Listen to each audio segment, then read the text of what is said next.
those of you who are listening to this. Hopefully you will find some of those answers in the occult knowledge that is shared with you today. Occult simply means hidden knowledge, nothing more or nothing less.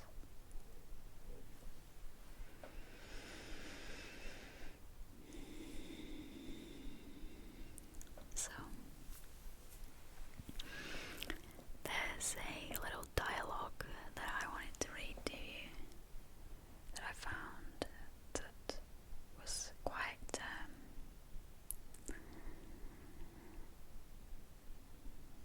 perception changing, if that's a word or a phrase. And it's by two characters called, or they were students of occult knowledge, and they are called Bombast and Flitterflop.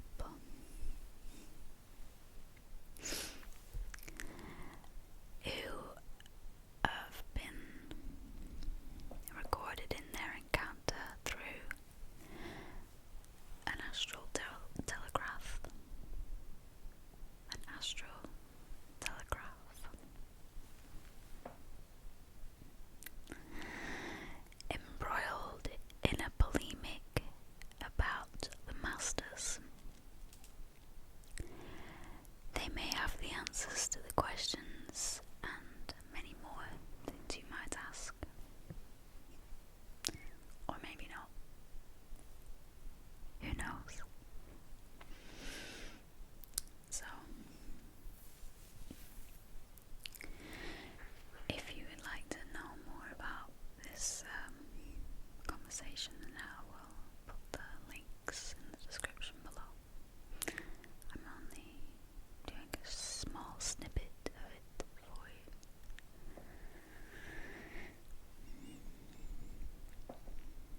The first person to speak is Bombast, and he says, New Age types suck up to these conspiracy theories like manna from heaven, almost as if they were a religion. Next, you'll be telling me that Jesus was a space alien from Planet X. Flitterflop, how did you know that? It's supposed to be a secret. For the same reason, I know that fish don't ride bicycles, because it's complete poppycock. You do know that The Hitchhiker's Guide to the Galaxy is fiction, don't you? Mice are empathetically not the protrusion into our dimension of hyper-intelligent pan-dimensional aliens. This is completely different. I've heard that Jesus was a genetically engineered human-alien hybrid sent to Earth to teach humanity certain important lessons. From whom? It wouldn't be coming from some new age numpty high on ayahuasca by any chance, would it? No, it would not. I'm talking about solid evidence from the Bible, like the virgin birth and miraculous star that appeared before Jesus was born. Virgin births are impossible, you know. If angels are ETs, then I'm a hobbit. Look, will you let me finish? If angels were ETs, they could have visited Mary in what she thought was a dream. Then they artificially inseminated her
Blavatsky wrote about the serpents of wisdom that reigned over Lemuria and Atlantis in The Secret Doctrine.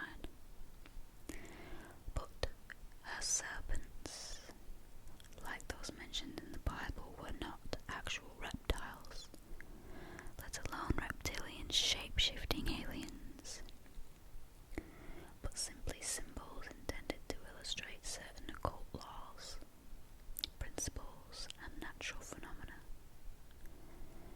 Why was the serpent chosen to represent wisdom? For many good reasons. For example, a snake sheds its skin in a way which has a close analogy with the process initiation onto the occult mysteries.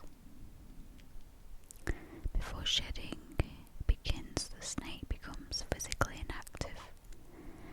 Then it loses its sight, or at least its vision is impaired. Do you see the parallels? I think so. Physical inactivity could correspond with meditation, and a loss of sight with becoming blind to material things. Well said, but there's more. The old skin is shed from the head downwards, purifying our thinking. Exactly. Snakes shed their skin because it does not grow with them as it does with us. So in order to continue to grow, they discard it. In the same way, the occult students need to discard the body of his preconceptions and fantasies if he is to grow in understanding and wisdom. When the wise initiates the past, of the past observed a snake in the painful throes of a sloughing in his skin, they saw in it the understanding and wisdom. The phenomenon of allegory of the spirit issuing from the physical body, and adopted it as a symbol of transformation, resurrection, and emancipation. For many people, make-believe is more thrilling and satisfying than real life. And of course, it's so much easier to lay the blame for all the world's ills on extraterrestrial, shape-shifting lizards, the so-called Illuminati, a global conspiracy of Zionist finances. It avoids the uncomfortable truth that humanity, both individually and collectively, are to blame for the state that the world is in, and absolves us of any personal responsibility to do anything about it.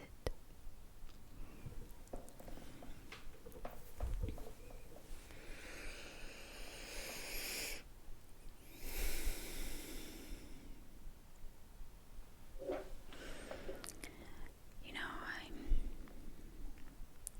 I feel like this transcript between these two characters is interesting and should be listened to. I mean, I think what I'm finding myself, and I know a lot of you have either already experienced this or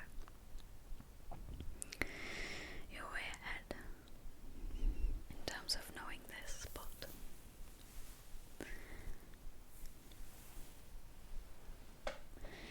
if you feel as though the world you live in is not what you wish it to be, then it is up to you to make sure that the world within you, in terms of your thoughts and your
personal journeys to reach higher frequencies.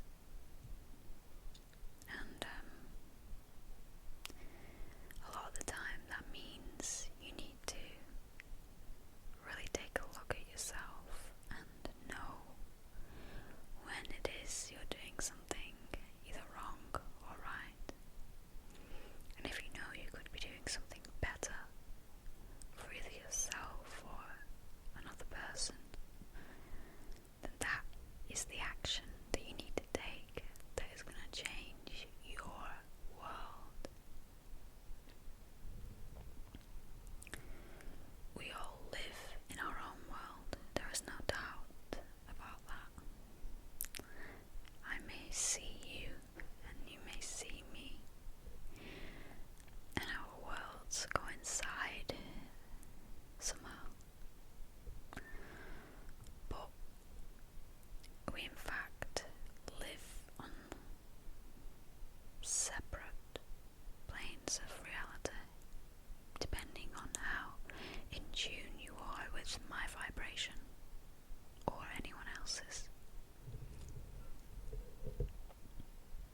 The reason that like attracts like is because whoever you've attracted into your life is living in the same frequency that you are. They may be a lesser part of your vibrations, they may be a more negative part, or they may be an even more positive part, so the levels can vary.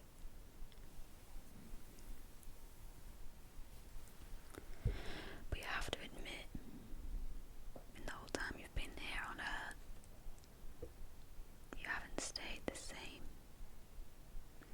And the things that you noticed when you were 5 years younger, for instance, and the things that you liked and did have now changed into something else. Hopefully for the better.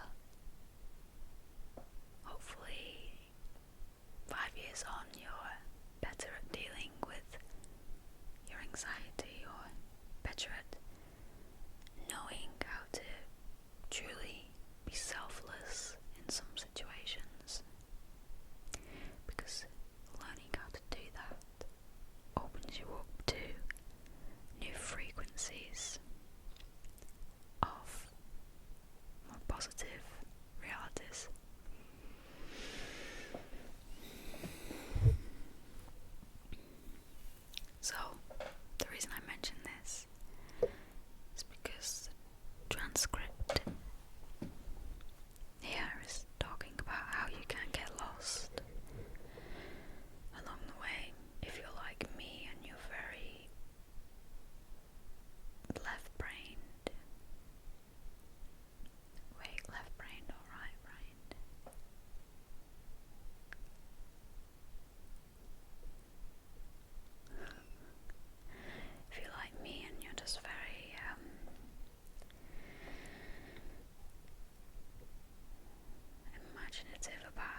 evolution history. It just simply is. And to me that's a gut feeling that there's something there that resonates with me, even though it might not resonate with you. Some of you it does though, I know that. And it's all about following your intuition, your feelings, but also sometimes